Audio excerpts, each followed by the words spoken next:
900 miles on the PCT, a journey through the Sierra Nevada. Have you ever felt an overwhelming sense of gratitude for an experience that you knew you weren't ready for, but later realized was the perfect timing? That's how I felt about my journey on the Pacific Crest Trail, PCT.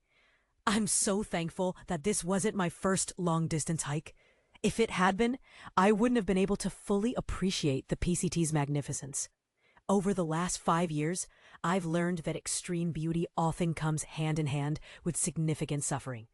From hiking in scorching heat to battling snow, rain, and swarms of mosquitoes, I've experienced it all. Each challenge has taught me something valuable, and I've come to appreciate the simple joys of thru-hiking. Gaining new perspectives, feeling empowered, and embracing the simplicity of life on the trail. There are tough times, yes, but they're worth it when you emerge on the other side, amazed at what you've accomplished. I'm so glad I waited until I was mentally prepared to tackle the PCT. One of the highlights of my journey was an unexpected trail magic gathering near Kennedy Meadows, honoring the memory of the legendary trail angel Meadow Ed. Yogi, a thru-hiking legend who hiked the PCT, CDT, and AT twice, was there. I was starstruck. The other trail angels, including Jathalope, Greg in Wild, a character from the movie Wild, and Pinhead, cooked us a delicious dinner, complete with a vegan burger for me. It was a magical night filled with laughter and camaraderie. The next morning, my actual birthday, I was excited to start the day with hot coffee, a luxury on the trail. Patching up my trusty hiking partner, Pony Girl, was a team effort with the trail angels. Entering the Sierra Nevada on my birthday felt like coming home. I was back in my element. One of the side quests on the PCT is summiting Mount Whitney, the tallest 14er in the lower 48 states. It's a 16-mile detour, but I couldn't resist. We hiked a short day the day before, slept in, and woke up at 11:30 p.m. to make it to the summit by sunrise. Surprisingly, I felt rested when the alarm went off. The climb in the dark, freezing temperatures was a bonding experience, even though we had to huddle together in our sleeping bags before the sun rose. The breathtaking sunrise made it all worth it, but unfortunately, I tweaked my foot on the way down. Injuries happen on thru hikes, and all I can do is be careful and hope for a speedy recovery. The High Sierra section was the most intense hiking I've ever done in such a short time, covering over 7 mountain passes in 9.5 days with 41,000 feet of elevation gain. It was my favorite part of the trail. Let's give some awards to these majestic passes. Forester Pass, most otherworldly. The snow and sun cups made it feel like we were on another planet. Glen Pass, biggest snow tunnels, a fun and less intimidating experience than Forester, with a fairy tale-like descent. Pinchot Pass, most endless ascent, a long climb but the views were worth it. Mather Pass, most brutal descent, a steep, challenging descent with icy lakes for swimming. Muir Pass, most glorious views, a series of stunning lakes that I would love to revisit. After the Sierra, I took a well-deserved town stop in Bishop, a hiker's paradise with gear shops, restaurants, and grocery stores. I was reunited with my friend Lost, who probed the news that she would be leaving the PCT. We were heartbroken but understood her decision. I was lucky enough to adopt Potatum from her. We realized we needed to slow down in the Sierra, so we made an extra stop at Vermilion Valley Resort, VVR, to resupply. We even got a late breakfast when we arrived, which was a treat. After Mammoth Lakes, I'll have more stories to share. Until then, happy trails. A 37-mile day in the Sierra Mountains. The trek. Warning, altitude adjustments ahead. Are you prepared for the ultimate test of endurance in the Sierra Mountains? I woke up feeling rejuvenated at my tent site. The slight headache from the previous day's altitude adjustment now a distant memory, thanks to a trusty dose of ibuprofen with my morning coffee.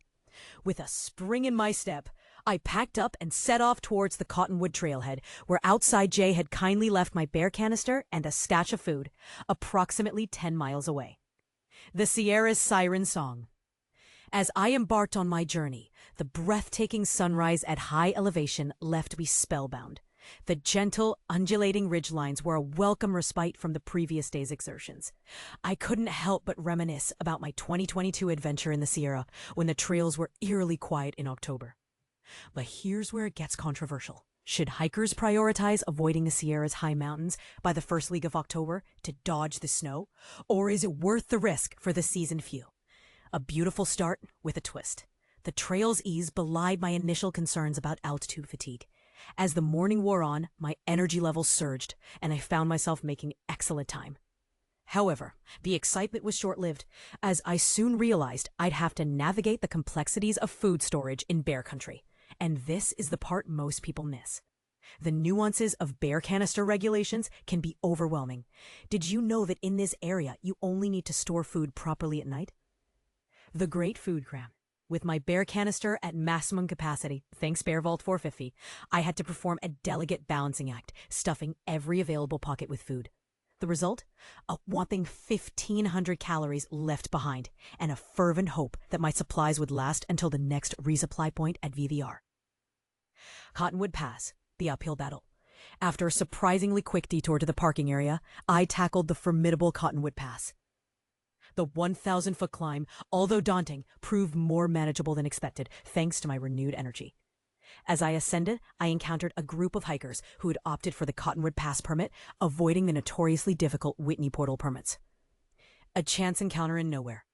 In a heartwarming twist, I stumbled upon Queen Liz, aka Leo, a fellow hiker from my 2022 PCT adventure, and his girlfriend Chase. Our impromptu reunion was a poignant reminder of the trail's unpredictability and the power of chance encounters. We'd love to hear from you. Have you ever experienced a surprising reunion on the trail? Share your stories in the comments. The final push. Reinvigorated by our meeting, I pressed on, tackling the remaining 11 miles with renewed determination. As the day drew to a close, I encountered a group of hikers, including Beansprout, who recognized me from my videos. The mosquito conundrum. Upon arriving at the campsite, I was greeted by an onslaught of mosquitoes. While some might bemoan this pestilential presence, I found solace in my trusty wind gear and head net. Do you have a favorite strategy for dealing with mosquitoes on the trail? Sharing your tips, reflections, and gratitude. As I settled into my tent, reflecting on the day's 37 miles and 5,700 feet of elevation gain, I felt an overwhelming sense of pride and accomplishment. If you enjoyed this blog, consider supporting my hike with a virtual tip via the Tip the Author button below. Every contribution is gratefully appreciated. 6 days in between resupplies and the Sierra, the trek. Warning: complacency can be a hiker's worst enemy. As I embarked on my 6th day between resupplies and the Sierra, I found myself succumbing to a false sense of security. With only 30 miles to tackle, I hit the snooze button. Figuratively, of course, since I still managed to get walking by 5:45 a.m., a habit I've grown to love. As I descended into the day, I noticed something peculiar. Alarming number of tents still harboring sleepy hikers. The scorching afternoons had me perplexed. How could anyone afford to sleep in past 8 a.m.? I even stumbled upon some late risers from the previous day, sparking concern for their well-being. But here's where it gets controversial. Is it wise to prioritize sleep over an early start, especially on challenging trails like the JMT? Share your thoughts. The morning's beauty was undeniable, with a serene river accompanying me for miles. I tackled another river crossing with my signature Send It approach, forgoing the shoe removal ritual for the sake of safety. And this is the part most people miss, the brief window of coolness before the day's sweltering heat sets in, a crucial aspect to consider when planning your hiking schedule.